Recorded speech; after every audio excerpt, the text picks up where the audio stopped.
Welcome to the City Report Card with Bob Bernstein and Ashley Northington.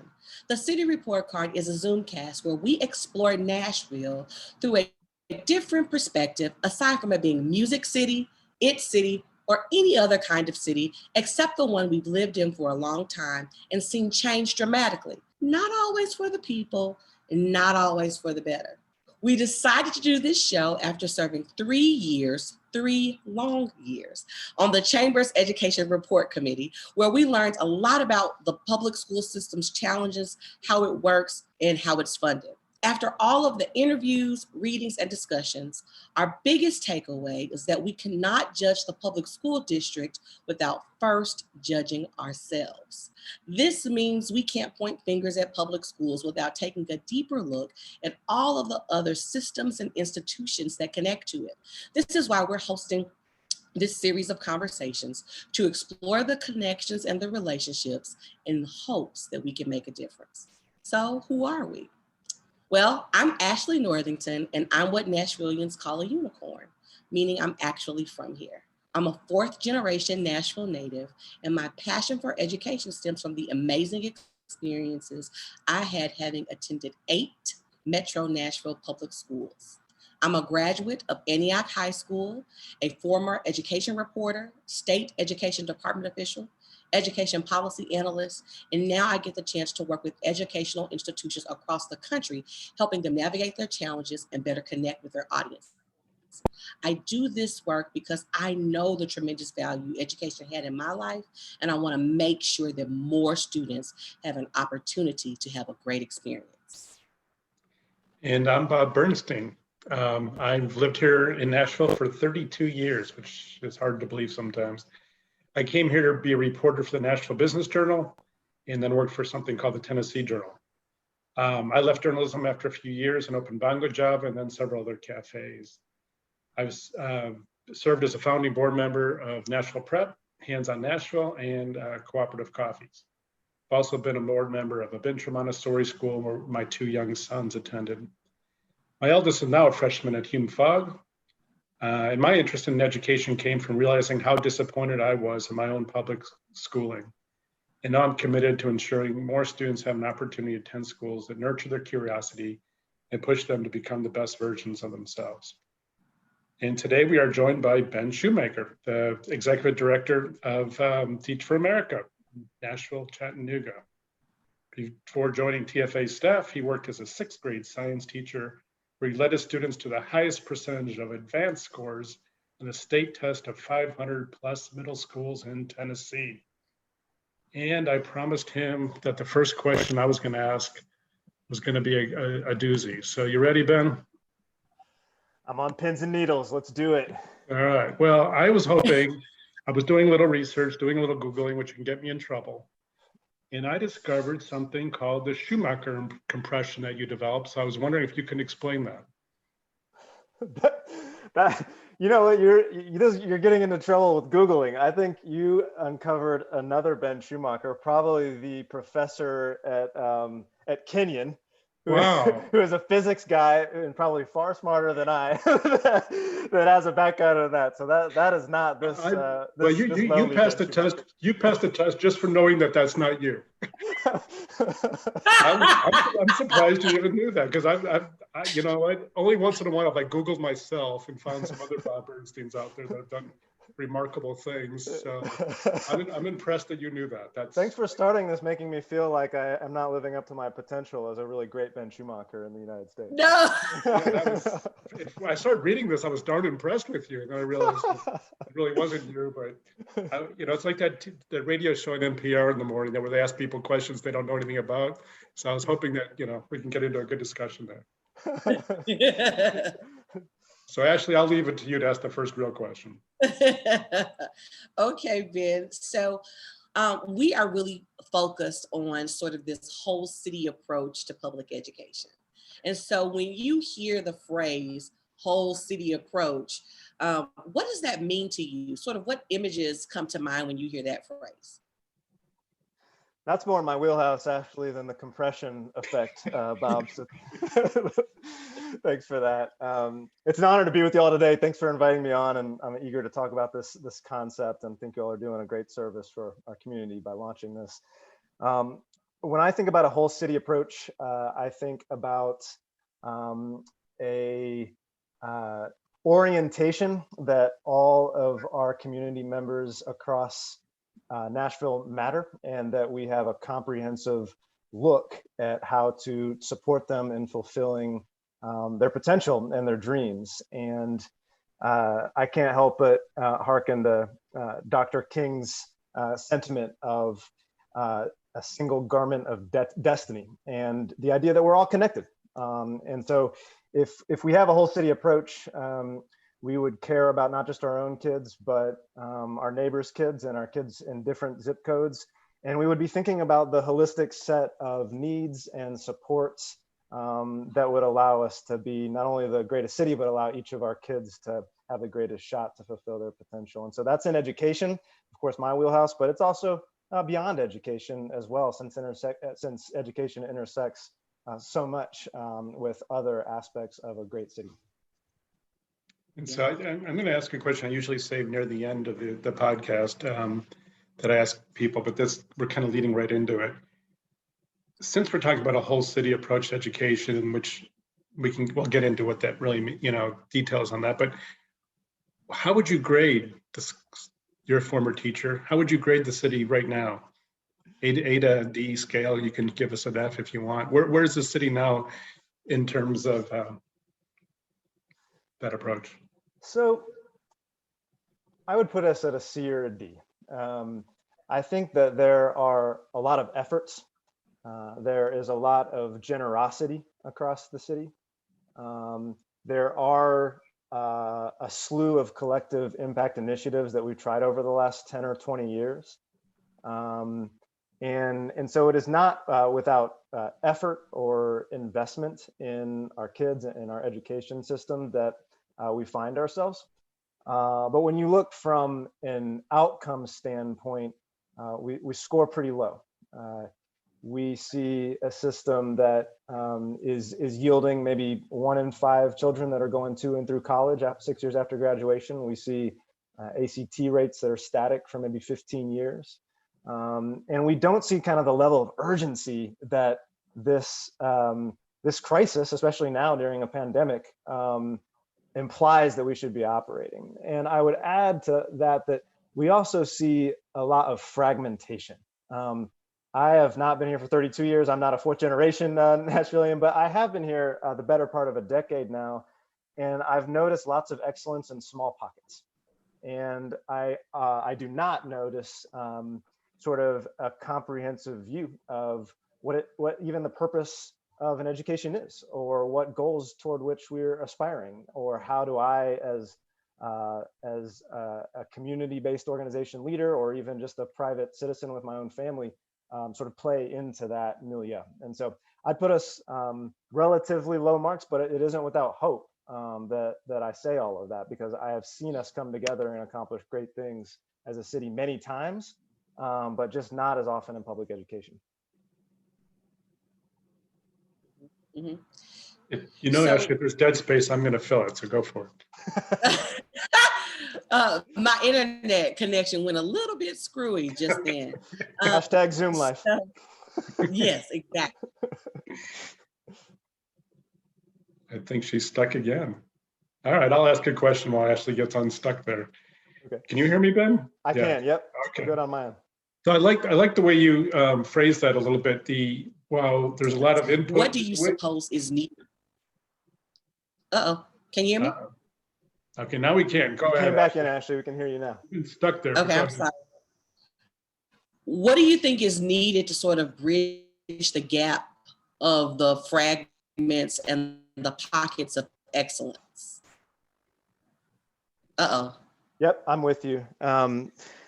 It's an excellent question. What is needed to bridge the gap in the fragmentation and the pockets of excellence?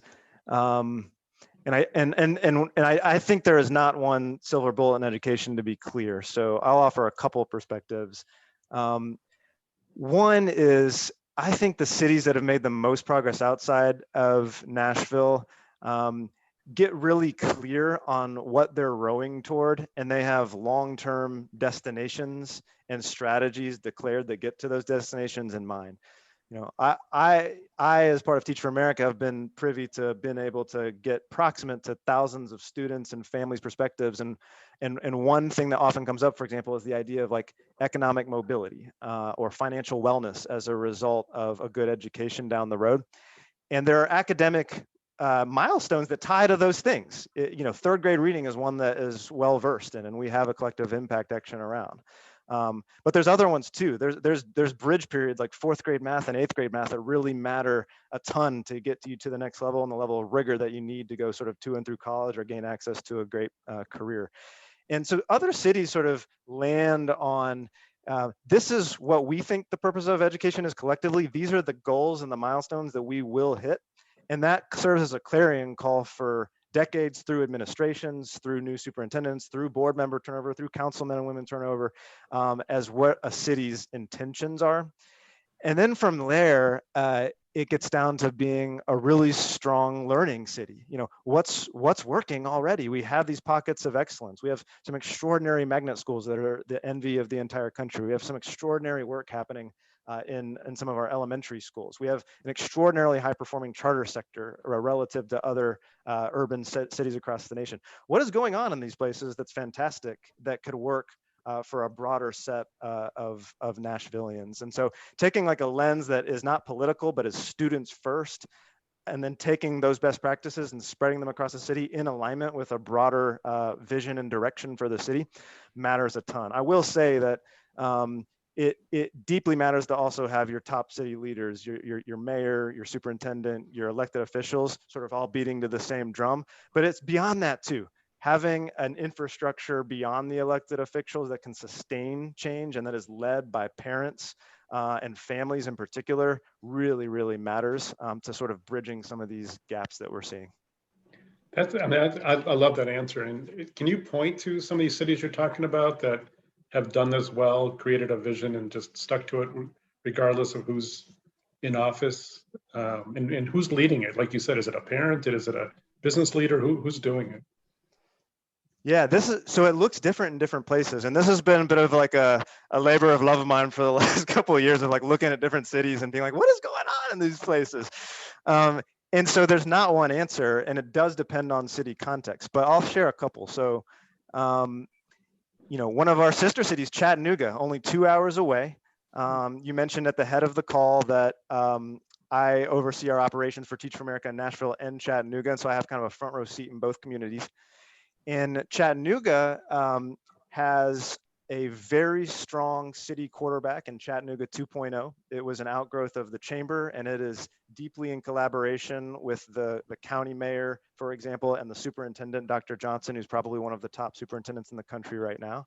And then you have a board that is, you know, they have their issues, they have their politics, but they are supportive in general of the trajectory of the city. And so Chattanooga 2.0 just last week, for example, released a 10-year trajectory of 2030 goals tied into the things that the city has said, the constituents have said that matter most, and they've set a theory of change to it.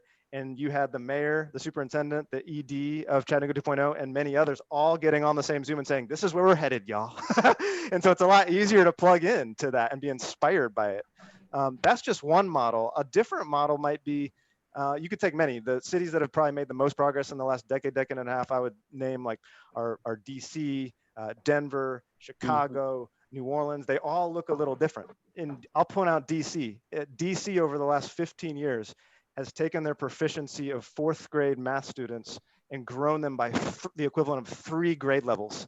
It's remarkable. If you're a fourth grader in DC now, you're getting a far different education than you were 15 years ago. And theirs looked a little differently. They subscribed to growing the autonomous school sector. And we saw independent schools, charter schools and others growing alongside a public district-run school sector that also was sharing best practices and growing, and all the schools rose as a result. It wasn't one or the other. And so they saw a way where They had an independent authorizer of these independent schools that's among the highest quality in the nation. And they were innovating in models that were responsive to what parents were saying they want in the community. And then the portfolio of schools changed as a result. But importantly, that lasted through mayors, it lasted through superintendents, and it created a system that is now a more enduring than it would be if it was just on one mayor's back, for example. And so it just looks different strokes for different folks. And so we have to ask ourselves the question, like, what city are we? What matters most to us? What do we want to be? And how does change happen here? And importantly, how does change not happen here? What are the barriers? And how we answer those questions then coalesces into how we should proceed, in my opinion. Mm-hmm.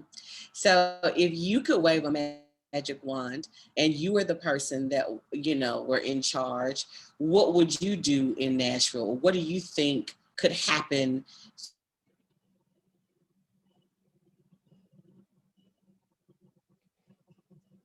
I think I caught it, I think, Ashley, but jump in if I didn't. What I heard was, if we could wave the wand, what were some of the like strokes that we would do with that wand?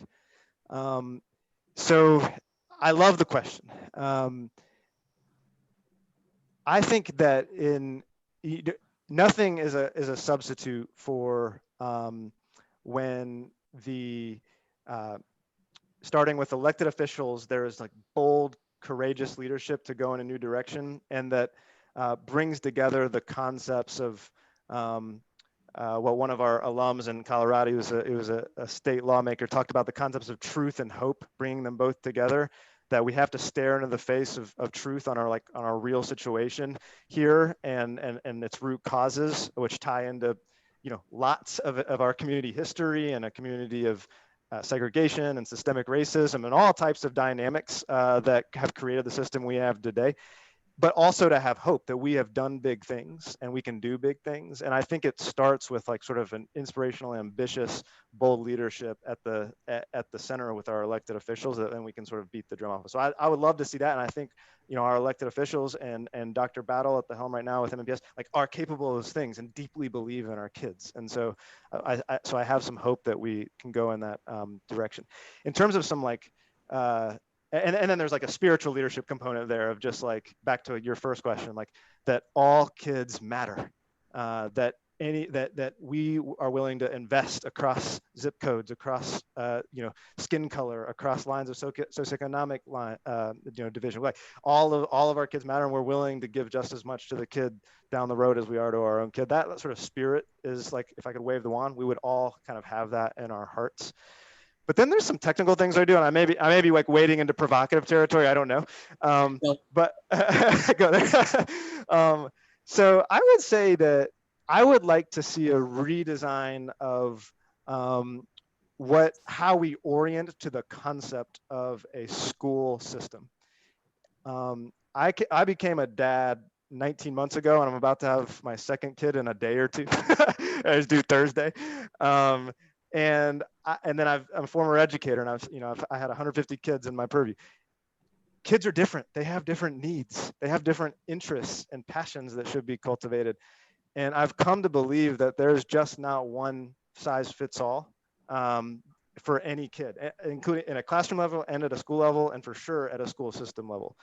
And so quality means different things for different families. And so what does that mean for a school system? It means that rather than kind of roll out top down, the 100 initiatives and ways that we teach and model, one single model for all, you actually need to like bottom up, listen in a given neighborhood to a community and say, what do you care about? What do your kids need?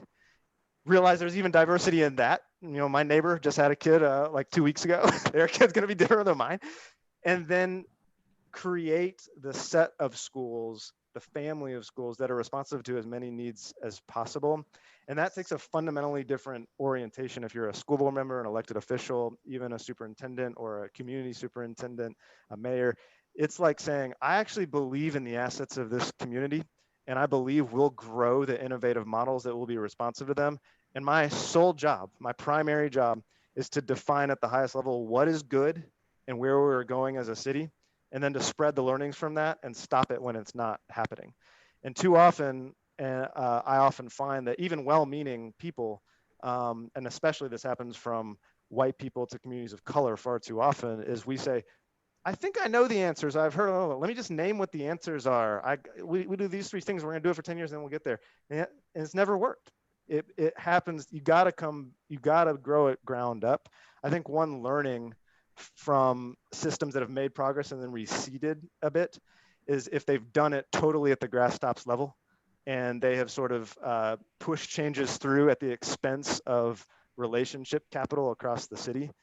And then they start to recede as soon as you get a new person in the seat. And so if I could wave a wand, it would be like, parents are at the center of these discussions and driving it, as are students, who are like unbelievably insightful in these types of questions and situations. And then they will sustain it over time. They're the ones contributing to their PTOs. They're the ones that are on the front lines contributing to make their schools better and learning along the way.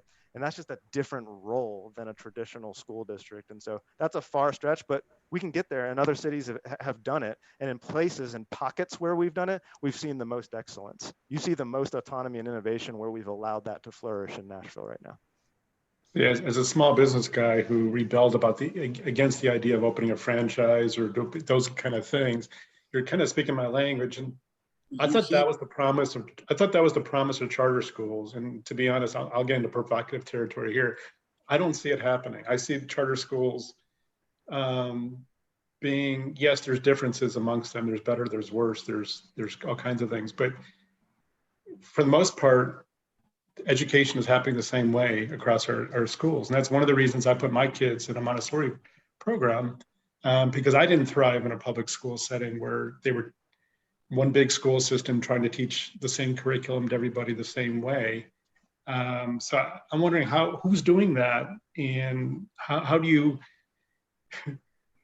measure it? I would love it. And that's one of my big problems with this big public school system. I don't see urban school districts across the country doing all that well. But you're in a different seat than I do. You study this more than I do, so that's what I'm asking. Let's get provocative now. I love it.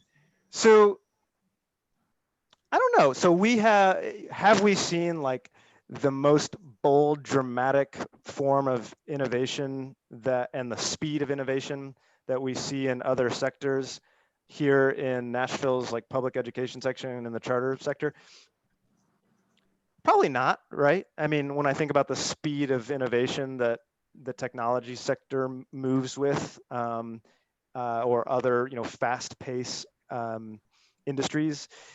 But I think I would beg to differ to say that there's not meaningful performance differentials in more independently led schools in Nashville right now in terms of traditional academic outcomes.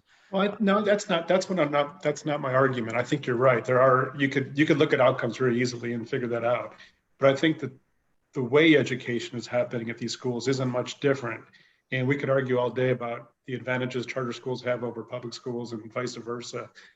And I don't want to get into that that discussion, but I don't see the public school system experimenting with things like expanding Montessori or Waldorf in their true senses, or Padea or any other kind of thing. I see it's more, let's expand the school day. Let's have rewards. Let's have demerits. Let's have this. And they're all, the systems I've looked at are all they're all similar. And yes, you've got better school leaders and you got not so great, and you got the mediocres, and you got the advantages of charter schools of where they get their students from, and how they're able to discipline or expel kids. And that's a whole nother debate. But the form of education to me is really similar. And I don't see innovation in school. And I see even in construction of school sites, I see very little excitement. There's some. Valor's got a kind of cool building and a cool model, and they're more open, and some of the other ones are kind of like that. But I don't know. I'm gonna agree and disagree with you. So I agree that there's not 10 new shiny objects out there right now that are like blowing off our socks and saying, I've never seen something like that. And maybe that's just because we haven't pushed hard enough and actually gone to communities and said, like, if you could design this yourself, Like what would knock your socks off? Let's go do that. Maybe we just haven't done that. On the other hand, where I would disagree is I would argue that it's less about finding, the 10 new shiny objects and more about applying strong things that are known in education that we do not spread. And so, you mentioned valor. In our own backyard in South Nashville, we have probably the foremost human development and social emotional learning model in the entire United States. And they are spreading it around the United States because they have schools clamoring, knocking down their doors to spread how they're doing that. And that is happening in Nashville where schools have autonomy, but it's not happening writ large. If you go into Purpose Prep, with Legra Newman, who's an esteemed alum of Teach for America, we love her. She has a model for literacy development where her students are extraordinarily literate by the time they reach third grade. And it's not only that they've blocked and tackled on the basics really well, but this is a school designed for and led by Black leaders. And so it's an extraordinarily culturally responsive experience that students of North Nashville are getting when they walk through Purpose Prep doors. And parents are happy with that. They don't need the next bell and whistle. They're extraordinarily happy that they are getting, a college-ready education in their backyard. And so you go on and so on and so forth. And I don't think we've my answer is both and. I don't think we've mined the goodness among us yet and sort of spread it out when it's working and just get it to more people. And I think you're right that there's an entirely new frontier, especially with the advent of virtual here and the right blended mix coming out of the pandemic, that we just don't know what it looks like. And so that takes me back to Ben, I'm not going to figure out what it looks like. We need thousands of people figuring that out at the same time together to really drive the innovation. So that's how I tie those things together. I don't fully disagree with you. We need the new brand new thing. It doesn't exist. And we need to do better what we already know is good practice. I'm afraid to talk. Can you guys hear me okay? Yes. Perfect. Now it's working. So you mentioned Legra. I used to serve on the board of Purpose Prep, and Legra does a phenomenal job. And Bob mentioned, that some leaders are great and some leaders are not so great. Being from your perspective, how important is it to have a strong leader, and how important is a strong leader to drive change, and what do you think that could look like? How do we build a pipeline of those leaders who are innovative and can respond to the needs of the day to make schools better places for children to learn?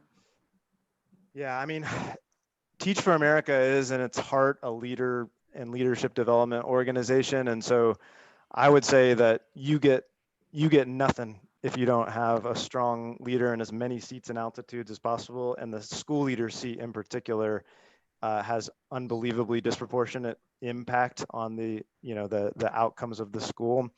And so I would characterize it as like utterly necessary and then insufficient as well. And so you need a system that is better working around the leader and systems that cultivate and find great leaders more often as well.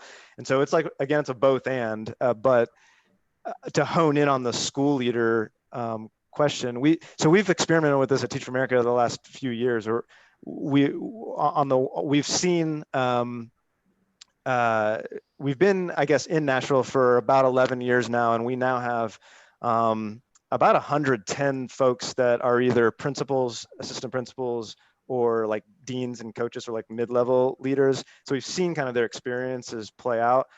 And I will say that the biggest lesson from observing those people and what they're doing and how they've innovated is identify great talent and give them a ton of runway to lead their dreams and supports along the way, flexible professional development, network cohorts of support, things like this. But the biggest ingredient is just let them run. And if they fail too often, then stop them.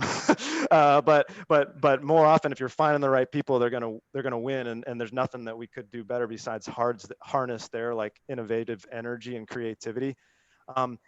We've also launched. We're really proud of school leader fellowship that we did with, that we're doing currently with Metro Nashville Public Schools, where we're recruiting and developing school leaders strictly for district-run schools. And there's some lessons from that. And it does start with like kind of finding your up-and-comers and just like talent spotting and getting to them early. I mean, we'll talk to people even in their first few years in the classroom. And then once you start to see instructional leaders who are excellent sort of like emerge, then you really start talking to them because they know what excellence looks like. And you kind of go to them and say like, what are you thinking about your career? Have you thought about school leadership? And then from there, you start to get a little bit more technical. So you start with the right folks that have already led their kids to great outcomes. And we've designed a program around where I think there's some learnings. We give them academic undergirding they need. We partner with Lipscomb University, who has a strong school leader development program, so they get the credentials and the academic understanding of what leadership's all about at the school level. We give them a bunch of at-bats, which is a classroom level awesome term that we often use from Doug Lamov, I think originally, but that is applied at the school leader level. So we'll give them experiences where they're leading adults and leading through layers before they have the official seat to grow their capacity to do it. Grease the financial wheels. They're really generous and amazing funders across the community. We help, and Lipscomb giving a great discount where like we can put them through the whole program and you don't have to take on tens of thousands of dollars of debt to take your next step in your career. In fact, we get it under 10,000, and that matters for people to kind of take the next step. And we've surrounded them with each other. Like you connect them to other leaders. We have a really cool story where one of our assistant principals, I believe he's at Jerry Baxter. When the pandemic hit and they were sort of like starting to figure out how they're going to approach everything virtually, we connected him with one of our alums who's a principal currently, but that he might not have already known, that was already innovating in the space. And they started playing off each other. And now he's kind of helped build out the virtual approach as a result of that collaboration. So all of that matters. And the school leader seat is so critical because it raises all the boats, students and teachers in the building when you got a good one. So when I talk to some people and I try to explain what I mean by whole city getting involved, the first thing I talk about and the first thing they bring up is money. Does that mean it's going to, you want my taxes to go up? And I'm curious from your perspective, are the schools funded enough? If not, what's your comparison? Where's your ballpark? I'll give a two-part answer. I will say unequivocally that I don't think the schools are funded enough. We need more funding flowing into public education, period. Now, I think we need to provide a very strong, value proposition for that and return on investment and how it's going to be used and all that stuff. But when you compare, our per student spend in Nashville to, say, a private school a few blocks away, or just other systems that have made more progress than us, and with their district schools, they've just made more progress. And a few months ago, Chalkbeat did a nice sort of meta write-up of all the studies on this, because it was common to say stuff like, it's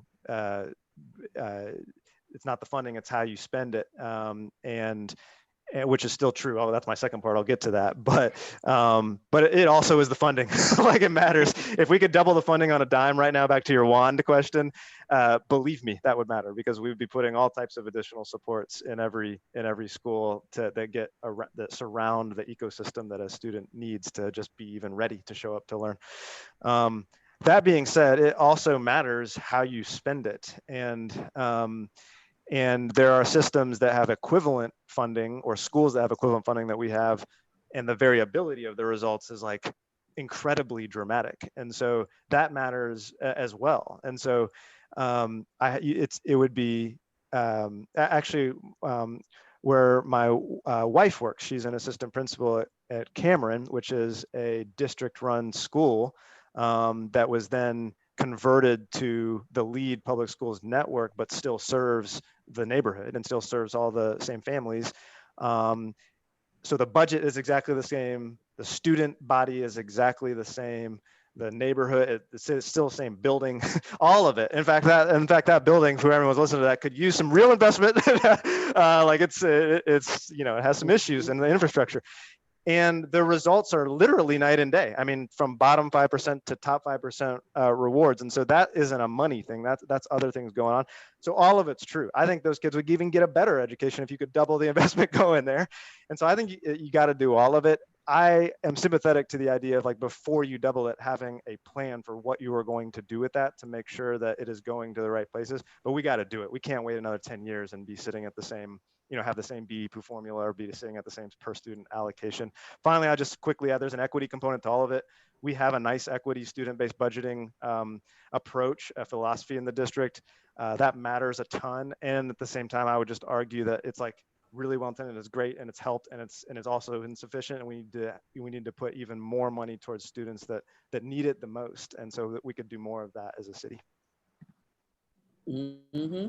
This is really, really, really great stuff. Ben, you are doing amazingly well, and you may not realize it, but you are really speaking Bob's language on a lot of points. These are lots of things that Bob is always talking about. So happy to have you. Here's the last thing I'm going to ask. What is it about public education in Nashville that you think everyone should be aware of or should know? And when I say be aware of or know, something that they should know that would spring them into action and drive them to want to be a part of some change. Thanks for that question. I think it goes back to a spirit of hope. Like, I too often have found that there's fatigue in supporting public education because people have been burned, or to your point, Bob, I don't know where you went to school originally, but you sort of like look back and were like, I'm disappointed with my own education. It just feels intractable.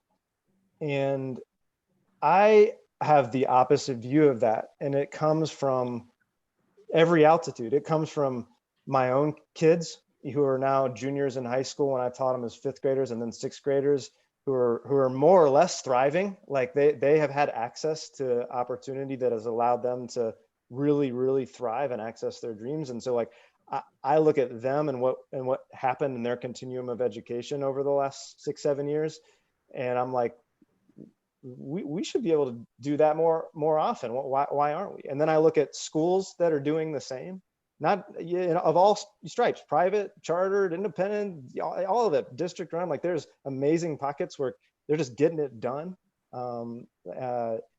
Follow Dr. Gibbs or Fall Hamilton, or like, there's just these amazing places and leaders. And so I derive hope from that. It is happening. And then, as we talked earlier, I'm looking at cities that have done things like, I think it was Denver that over I think it was a 10-year period, they multiplied the number of AP passes, advanced placement test passes for students of color by 8 times. 8 times the pass rate.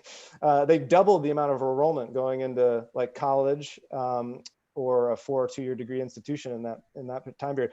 And so we just know it's possible, and it just takes the ingredients put together in the right way, a framework that we can all follow and get on board with, that I think can fuel the thing. And so maybe if I could point to what I wish everyone would know, it would be like, I was a really bad clarinet and saxophone player when I was growing up, and I was in jazz band for high school, and I never hope I have to hear a recording of myself.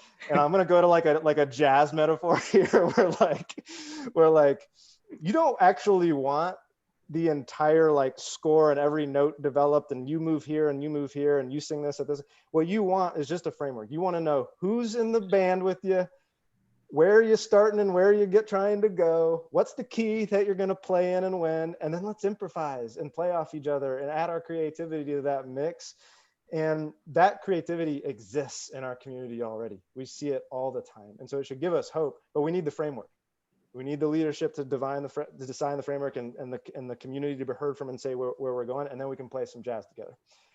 Better than I did when I was in high school. We'll play it well and on pitch. And so that's what I would sort of end with, is just like, there is hope, there's inspiration out there. There's a way to accelerate this thing. Let's do it. That was a good analogy, because I was a bad tuba player, so I totally understood what you're talking about.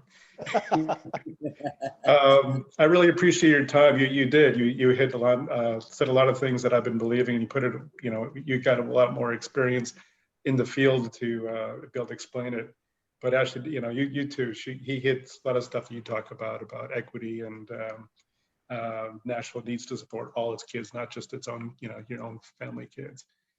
Just because you couldn't explain the compression theory, that's okay. We'll forgive you on that one. You got to start and end with my weakness. Yes, sir. Clarinets and compression theory. I tried to get details on that compression theory. I couldn't understand it either. So really appreciate your time. This was awesome, and thanks for all the good work you guys do out there at TFA and yourself. And good luck with the baby. Thanks, Bob, and thank you, Ashley. It's been an honor. Appreciate y'all doing this. I'll be looking forward to tuning in. Okay. Yeah. Thank you all for watching this week's episode of the City Report Card. See you next week, and goodbye for now.